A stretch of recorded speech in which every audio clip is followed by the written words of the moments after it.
Bonjour, bienvenue sur cette vidéo 5 minutes pour tout comprendre avec Search 4 Site. Aujourd'hui, on va voir ensemble comment avec Screaming Frog, on peut réaliser une vérification de l'indexation de ces pages sur Google. Alors on va le faire avec à la fois Screaming et puis avec l'utilisation de l'API de la Search Console pour vous permettre ainsi de pouvoir vérifier si Google a pris ou non en compte votre URL. Vous verrez, on regardera aussi rapidement toutes les autres informations qui peuvent être fournies. Et là, on va se concentrer surtout sur le niveau d'indexation de vos URL. Il y a eu il y a encore un petit peu de quelques soucis du côté de Google pour bien indexer assez rapidement vos URL. Donc là, vous aurez un état des lieux de qu'est-ce qui est indexé, qu'est-ce qui ne l'est pas.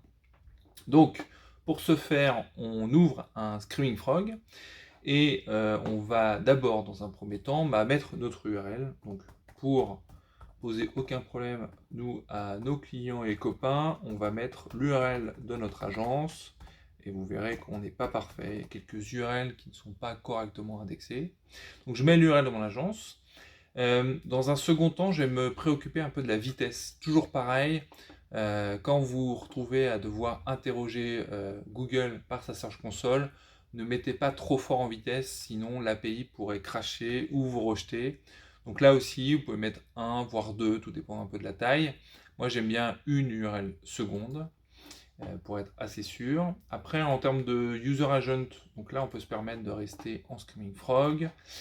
Et après, il va falloir lier Screaming à l'API. Donc ça, c'est maintenant très simple avec la nouvelle interface de Screaming Frog. Alors oui, on peut peut-être le préciser, c'est bien d'être au moins au niveau 16 de Screaming pour avoir une version assez à jour et retrouver toutes ces fonctionnalités. Et donc là, je vais venir directement me mettre sur Search Console. Donc là, il va me demander directement de me connecter sur le compte Google qui contient du coup l'accès à la Search Console du site de Search 4 Site. Mes identifiants, je les ai rentrés, je clique sur Suivant. Donc là, du coup, il va me dire est-ce que j'autorise SEO Spider, donc Screaming Frog, à pouvoir accéder aux éléments, aux données qui sont contenues dans ma Search Console. Donc, je dis oui pour pouvoir réaliser donc du coup l'opération. Là, il me vérifie que tout est OK. Il me demande du coup d'aller chercher le site de Search 4 Site, donc je le retrouve là. Je lui dis là aussi OK. Et je vais venir dans inspection URL et je vais activer du coup l'inspection des URL.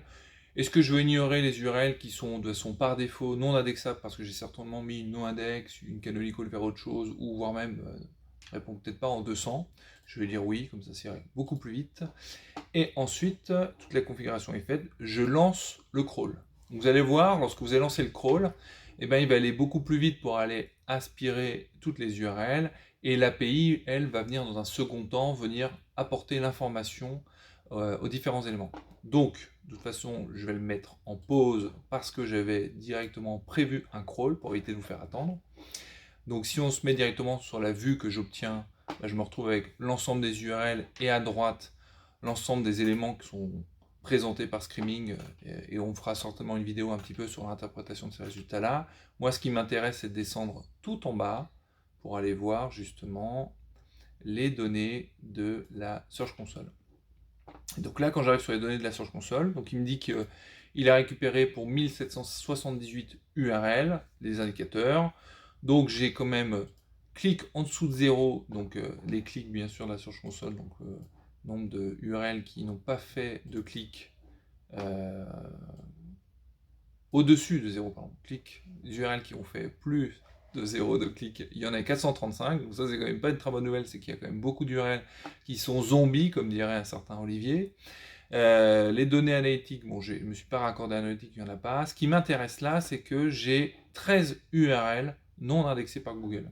Alors on le voit, j'ai un peu de la pagination, même beaucoup de pagination. J'ai un article sur les riches snippets pour les médias, une vieille news sur la Wheel of Search, une newsletter qu'on avait nommée auparavant, des règles SEO, donc il y a une page archive et une page Amazon. Bon, en gros, quelques catégories du coup de mon blog, un article, allez, 2 articles, etc. Donc là, voilà, j'ai un constat de me dire, il y a un certain nombre d'URL qui ne sont pas indexées, pourtant elles sont indexables, mais Google ne les a pas pris en compte, certainement parce que le contenu n'est pas très riche, certainement parce que l'actu est peut-être un peu ancienne, pas si facilement accessible. voyez là, j'arrive sur une page de pagination 25, malgré tout du contenu de présent, mais peut-être qu'elle est un peu profonde, pas très bien valorisée, etc. Ça fait aussi partie des éléments que voilà, Google est un petit peu feignant sur des contenus, on le comprend, qui sont peut-être un peu profonds. Et puis d'autres fois, bah, pour certains sites, ça peut être des contenus qui sont pas si profonds que ça et qui pourtant, malgré tout, se présentent dans des niveaux de profondeur élevés. Là, je vous disais, on a une actu qui date de 2018. Bon, peut-être qu'on a fait une erreur, peut-être qu'il y a un doublon, peut-être qu'elle a été republiée avec un autre nom. Voilà, en tout cas, avec Streaming Frog, depuis peu, on peut coupler du coup l'API depuis qu'elle est disponible, c'est-à-dire depuis quelques mois, l'API d'inspection des URL et d'avoir comme ça un rapport un petit peu sur les différentes URL. Je vous disais tout à l'heure, on allait regarder, mais effectivement, on a des URL avec quelques problèmes que nous a relevé Google. Donc là, on est plutôt sur... qu'est-ce qu'on a comme problème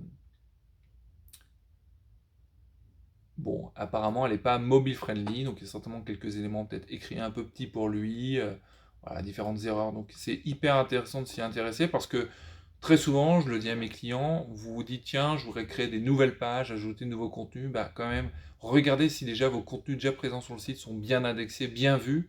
C'est pas la peine parfois de faire des efforts pour créer plus de pages alors que déjà un certain nombre de pages présentes sur votre site ne sont pas correctement indexées. Voilà, bah écoutez, c'était 5 minutes. J'espère qu'on n'a pas trop dépassé.